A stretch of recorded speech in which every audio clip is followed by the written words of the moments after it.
An associate tool variable speed recorder. I am Vaishmati from Department of Education 4th year.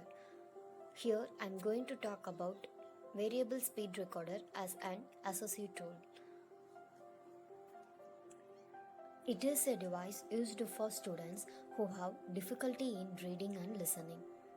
It allows students to listen to pre-recorded information and then play it back at a speed that is useful and understandable. Who can use this? For students like dyslexia, that is various reading disorder, and short-term memory, that is the problem of forgetting things that happen quickly, and Down syndrome, that is learning and social disabilities, and also students with memory problems or autism might have trouble focusing and remembering things that you talk about in class. Additionally, it may be difficult for them to process what you are teaching due to the speed or pitch of your voice. How to use this device? By simply pushing a button, students can record a lecture and then use the device to either slow down or speed up the voice being recorded. How it works?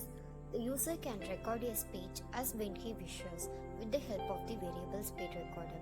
Once the recording is complete, it can be played at variable speeds according to the convenience of the user.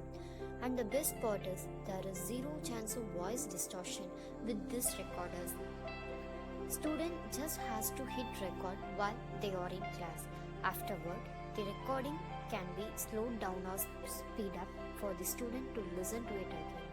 If the pitch of the recording is hard to understand, student can modify the pitch up or down to make their lectures more accessible. Uses of variable speed recorder. For students, how it can be used. It helps students with short-term memory loss because they can simply record what people tell them and listen to it later on if they need to. This can then be listened to while the student is studying or doing homework as many times as they need until they absorb the auditory material. Variable speed recorder offers a great solution to these problems. They allow students the chance to play the day's lecture back as slowly as they like and at a tone they can understand. If they have difficulty in understanding a portion, they can play it back repeatedly or use the audio as a reference when asking you for help. It can be used for teacher also. Teacher can also pre-recorded information on tapes for the students to play back later. Since students with learning difficulties often struggle with reading, this would present the opportunity for teachers to record themselves reading a book and the student could play it and listen to it. These are the reference that I used for this assignment. Thank you.